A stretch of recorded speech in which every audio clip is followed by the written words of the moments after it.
Hey, this is Mad Movie Mark of the Mad Movie Mark Movie Review. Thank you for joining me as I review the 1941 fantasy drama, The Devil and Daniel Webster.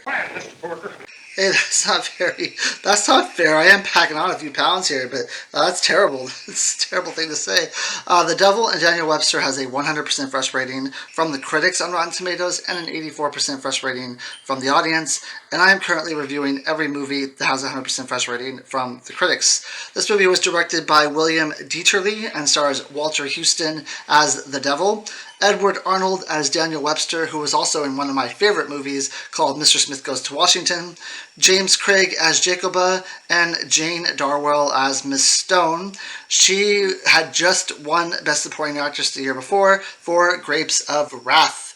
Now, this movie is about a man named Jacoba who lives with his wife and his mother. Now, Jacoba is a farmer, and he is extremely poor, as are the other farmers around him. They just live in a lot of poverty.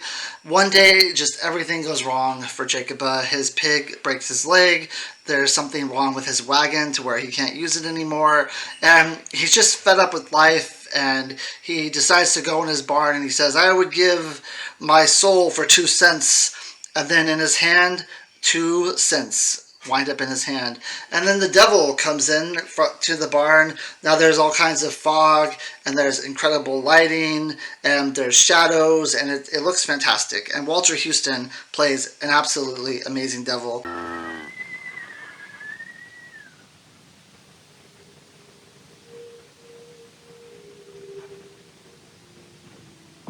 Who are you? My name is Scratch. So he walks in and he calls himself Scratch. He never refers to himself as the devil in this movie. He always calls himself Scratch. And he says, "Hey, I heard what you said back there. I can give you all the riches in the world, and I can make you the luckiest man who ever lived if you would just give up your soul. And this is a 7-year contract, so after 7 years, we can renegotiate if you want. But 7 years, and you'll have everything you ever wanted in life." Now, Jacob thinks about this for a few minutes, but the devil says, "The soul is not something that you need. You don't have to worry about it. A ginger, I should know that, right? That's just a soul. Doesn't matter." And so Jacob says, "Yeah, it sounds like a great deal. If the soul doesn't matter, like, what do I care?" Money to pay his bills, money for his wife and children, money enough to be a rich man. All he needs is a friend to point it out to him. Like this. So he signs the contract, and then the devil signs the contract in a tree outside of the barn and says, like, if you ever try to chop down this tree, that means you're trying to void the contract. This is to remind you always that this is the year that the contract will be over.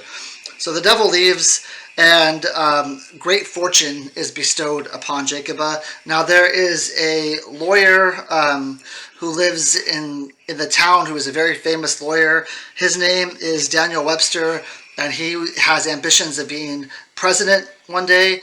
And everyone looks up to Daniel Webster. And one day he comes to town and he meets Jacoba. It seems like he knows Jacoba's wife somehow. Like they were friends growing up, or they knew each other growing up or something. But he's like buddy with Jacoba. They like throw horseshoes with each other and they have a good time. One day a famine falls upon all the farms in this town, and all of them are just put into ruin except Jacob's farm, that's not touched by any of the bad weather or anything that's going on. His farm land is perfect. So he ends up hiring the other farmers around town who are unable to do anything with their crops because it's all destroyed. He hires them to work on his fields, and he also sells them grain and sells them other things. But he writes them absurd contracts that they'll never be able to pay off because he's rich, and he's becoming more and more greedy as time goes on. Now, Jacoba, he says he would never let fame and money and fortune change him, but he ends up building this huge mansion, and he just becomes more and more greedy. Him and his wife end up having a son together, and after the son is born, they have this this girl who's like taking care of the son and kind of doing like housework around the house. I don't know if she was a maid, but she's kind of like helping Jacob's wife since she just had the baby. Well, she disappears one day, and this new girl comes in who is like much more attractive than the other one, and you can tell she's like someone who's sent by the devil to try to make Jacob sin. And Jacob takes the bait one day. They're at this dance, and the devil's playing his violin, his fiddle, like he normally does in lore. Like the devil is supposed to be, dance is supposed to be a sin, and the devil plays the fiddle so that people will start dancing. So he starts dancing with this girl, and it's pretty obvious that he's having an affair with this girl, and that he is succumbing to the sin that the devil wants him to succumb to. But his wife is still by his side, still in his court. She tries to say that you're a different person now, and that you've become greedy, and that you've become the person you said you never would become. But Jacob is not listening to this. He's the big man on campus. He's the rich guy. This is what he always wanted, and this is the person he wants to be. Well, 7 years starts to go by, and he starts to get to the time when he needs to either renew his contract or give up his soul. So the devil comes down, and he kind of reminds him of this. So Daniel tries to chop down the tree which the contract was written on, and the devil says that this is him trying to break his contract, and that he has to take his soul now, or he has to renegotiate his contract now. And the only thing he can do to renegotiate his contract is to give up the soul of his son. Now, of course, Jacob refuses to do this, and he asks Daniel Webster to come down and help him.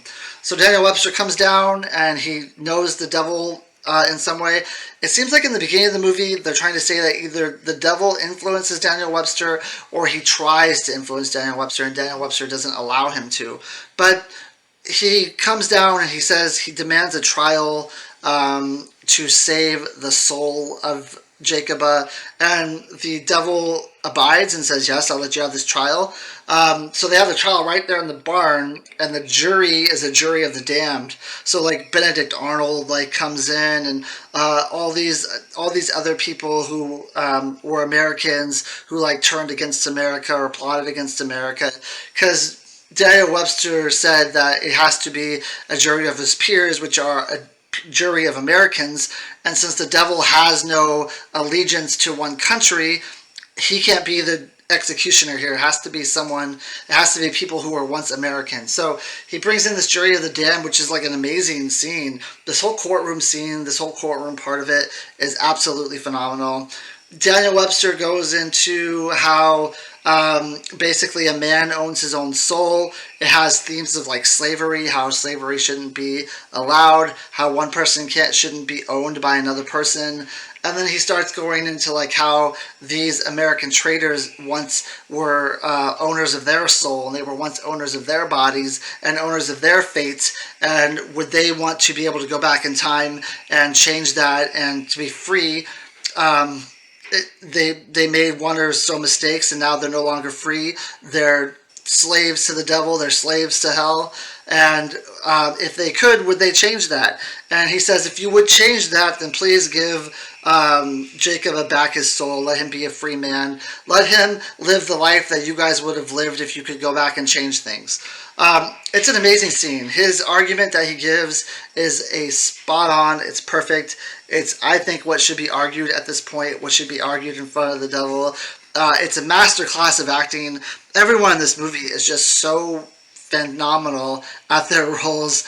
I absolutely love the special effects in this movie because I love the man-made special effects as opposed to CGI special effects. Now, I get it. Nowadays, it's less expensive to do CGI than it is to do like created special effects, but the directors back then were just so masters of their art, masters of their craft, and a lot of these scenes are just filmed beautifully. The cinematography is absolutely amazing. I love the story. I love how they have the trial of the damned at the end. It was exciting. I was on the edge of my seat at the end of this movie, wondering, because at first you think, okay, he's screwed because it's the jury of the damned. They're obviously not going to argue in his favor. So what are they going to be able to do to get out of the situation? But the argument is so fantastic that you start having this like feeling of like joy, like this could actually happen, like he could actually win his case. The pacing of this movie up until that point is just building up until this is fantastic. I could have probably done without the scenes with the girl who was like the new nanny girl. I understand why they're there. They're there to show that a man who is a man of God, a man who was once a good and honest person, even that kind of person can succumb to sin, can succumb to greed. That kind of person can basically be taken over by the dark side. So basically anyone can. I understand what they were trying to do with that. I like that they were trying to do that, but I don't know. It was really off-putting. The fact that he was cheating on his wife, and I want to be rooting for Jacob. I want to be on his side. I want to say I hope at some point he goes back to the Jacob that he was. That's what I'm rooting for him to cut up those contracts that he did with the other farmers, for him to use his money for good, for him to, turn his life around and be the man that he was before. And it's hard to be on his side, and it's hard to root for him when he's clearly cheating on his wife, even though I understand why they're doing that. And it's also hard to see his wife forgive him unconditionally for the things that he did, even though the things he did were absolutely terrible. It's weird. It's a sign of the times back then. Wives were considered to be more submissive. I don't agree with it, but that's what it was. It's just hard for me to root for him, especially during that part of the movie. But then at the end, he is able to redeem himself a little bit. And all in all, I thought this was a phenomenal movie. I was really surprised at how much I love this movie, because I basically thought, okay, it's like the movie The Crossroads, but not with Britney Spears, the movie where the guy, I think it's the guy from Karate Kid, he ends up meeting the devil and he plays the devil. He plays guitar against the devil in order to win his soul back. It's the same story with kind of the devil went down to Georgia a little bit, only they were playing with fiddles.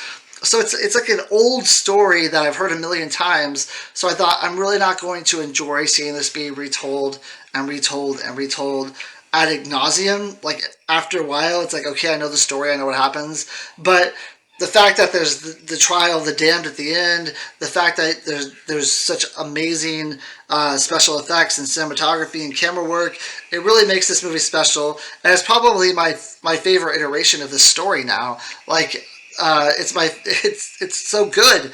I was absolutely amazed at how much I love this movie, and I give it a 9.5 out of 10. It is just that awesome. It is just that amazing, and I absolutely loved it. So I hope you join me for my next review, which is going to be I believe it's called The Ghost and Mrs. Muir, if I am remembering correctly. Thank you. I hope you have a great day.